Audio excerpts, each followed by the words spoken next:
Hello and welcome to Manifesting Napoleon Hill Tuesdays. I am Beverly Jones, the Silver Fox of Consciousness, and I'm here today to share with you a little bit more information about the philosophies of Napoleon Hill.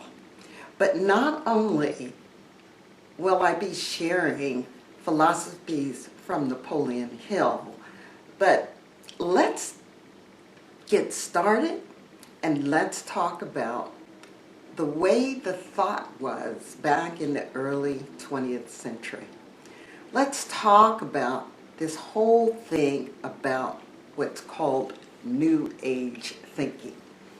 And it's called New Age because the people who were writing during this time, and it really started to come out in the late 19th century, but this whole movement, this whole process of talking about the way you think has control of your life exploded. So when we're talking Napoleon Hill, a lot of what Napoleon Hill took was from other writers at this time. One of my favorite is Wallace Wattles, and he wrote The Science of Thinking Rich. There's another one, Hanel, H-A-N-E-L. He wrote The Master Key System. And then there was a famous lecture called Acres of Diamonds. There was James Allen. There was a lot of them, Neville Goddard, and they were all teaching in the similar manner. The difference between them and Napoleon Hill is Napoleon Hill hit upon that thing inside all of us, and especially in the 20s and 30s during the Depression, the desire to be rich, the desire to be successful. Now the other writers, they also talked about that. The Science of Getting Rich, The Master Key System. The titles were good and they sold very well. But I think when Napoleon Hill did the 16 laws, the laws of success in 16 lessons, and then he took that information and created Think and Grow Rich, he hit on a gold mine. The other ones were making great money too, but he hit on a gold mine. And his gold mine was more in, here is your step-by-step process in order to make this work for you. In the Master Key System, when I first read it, I just read through it and it was like, really? Oh, until a gentleman said, no, you don't read it like a book. It was a correspondence course, and you do one lesson until you master it, and then you go to the next lesson. I went, oh, see, that's what happens when you have a coach, because your coach can take you through that little narrow passage where you're passing by, and okay, I don't get it, it's over my head. And that one little thing for me with him, I did it, and by week 8, I mean, some awesome things were happening for me. So we'll talk about Master Key System at another time. But what I wanted to talk about is the fact that they were all talking about the way you think. Hill talks about faith, which goes again with the way you think. And in his chapter on faith, he talks about autosuggestion and getting your subconscious mind to get on board with what you want. But all of them talked about this thinking stuff. It was called the ether back then. Now scientifically it is called the 0 point field. All right, that's called the 0 point field. That is all around us. I like to think of it as a spider web. Now, I'm a Harry Potter person. So in the Harry Potter movie, and there's been some other movies where there were these giant spiders, right? Really giant spiders. And they had these huge webs. But if you just take out in your yard or wherever and you'll see a spider web, and I had one on my camper when I was out camping. I came out and it was huge and it was an intricate net. But the minute I touched it with the broom, I saw the spider moving. So on that spider web, when a little tiny insect hits it, maybe a gnat, the vibration goes through that entire net, and no matter where that spider is, it will find that insect. And so the 0 point field is the same. All of us are interconnected across the world on this 0 point field. I like to think of it when you're thinking, your mind, in all of these writings, your mind puts out vibrations. It puts out energy. That's why they can use an EEG, right? To figure out what's going on in your head. So it puts out this vibration and it hits the 0 point field and it goes out to everyone in the world. And I know that's hard to think about, but think about this when you were a child. Most of you, some of you maybe no. But for me as a child, I would hear, God hears every prayer. He hears everyone's prayer. And I don't know if you felt the same way. I felt, but it's like, how? I mean, I go to the mall or I go to a game and there's this this hum of voices. How in the world could he hear everything? Well, if we are truly images of God and we're sending out this energy, this mental energy that I would call your mind phone, all right, and it's this energy that hits the net, then it goes out everywhere. And to me, it's similar to picking up my cell phone, dialing the number, and listen to it ring a little bit, and my girlfriend in Pittsburgh picks up. I don't know how she got it, but I knew her number. And it's the same thing with your thoughts. Your thoughts go out, and the person that can help you or will get that thought, and they may do something that may do something else. It's like dominoes. That does something else, that does something else, that eventually gets back to you. So I told this story. This happened to me. I was up in Pennsylvania doing a book signing. And I had sold one book. I mean, you know, I drove up. Thankfully, I didn't fly. I drove up because I had friends and relatives up there. And I had sold one book in this entire trip. It was a nice conference, but folks just weren't buying books. There was a group of us there, authors, that had come in, and nobody was buying books. So there was this young lady next to me, and she was doing an exercise book, but hers was on CD. And we were sitting there talking, and I'm telling her what I do and about my book, Christianity, the Law of Attraction, and the One Command. And I get this notion, and I hear this thought that says, gift her a book. And I'm sitting there, and you can imagine, why gift her a book? I haven't made any money. I'm losing money on this trip. Okay, you can write this trip off. Okay, but so I was arguing with this voice, right, that says gift her a book. I always lose because I know it's something I'm supposed to do. So I turned around and looked at her and I said, I'm going to gift you a book.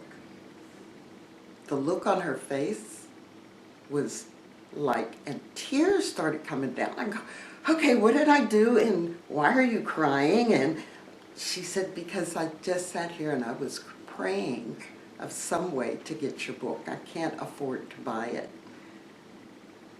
And I was praying and asking God for a way for me to get your book. That's how fast it works. It didn't even have to go far. 0-point field, boom, right? So there's this invisible force, an invisible force of energy that connects all of us. And Napoleon Hill taps into that in Think and Grow Rich. And it's not just in chapter 3, in a chapter of faith, and talks about autosuggestion and the things that you do, but it's permeated throughout the book. There's a specific chapter on the subconscious.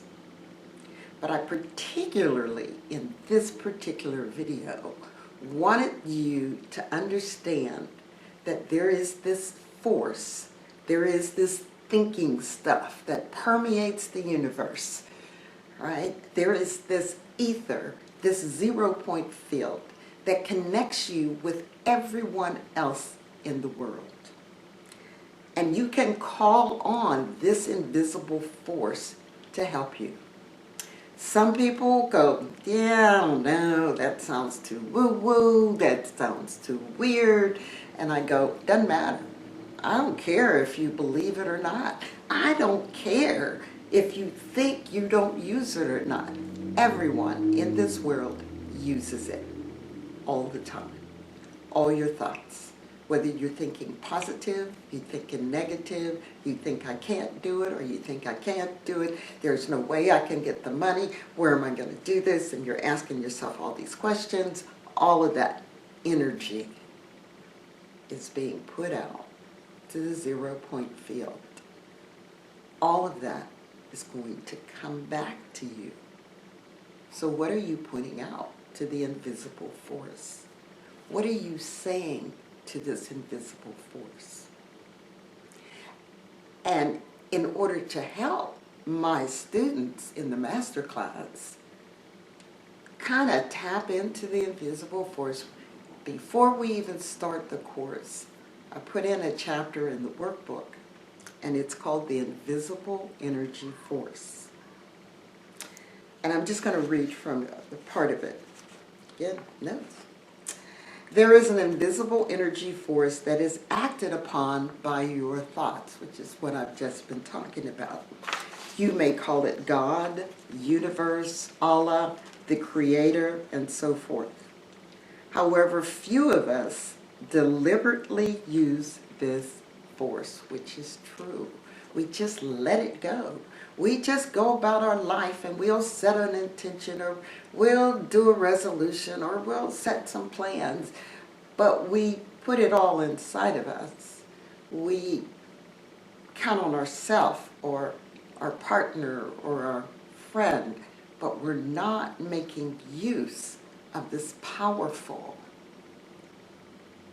energy force deliberately. We're using it, but we may be using it wrong. We may be asking for it wrong. So you need to deliberately use this force. And we can. All you have to do is ask. When we have doubts or a question about some point, most of us will test the theory to see if it is true.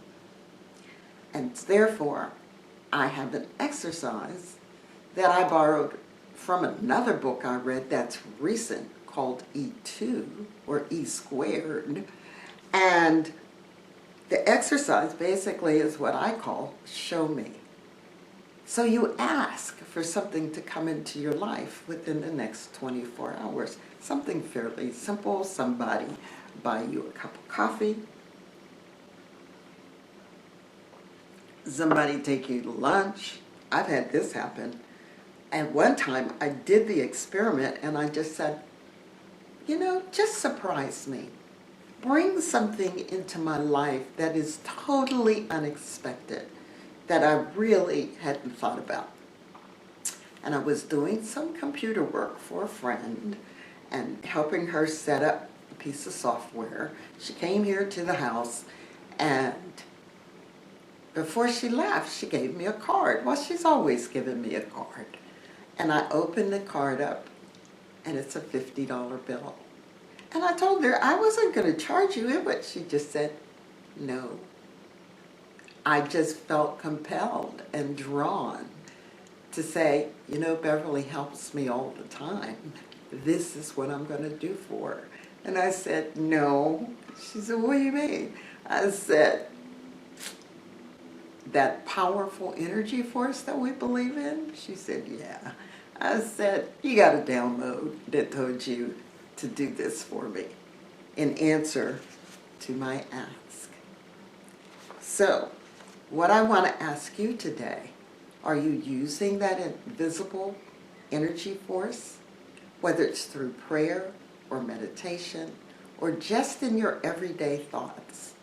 Remember this, everything you say, everything you think with an emotion inside of you sends out a prayer and a request.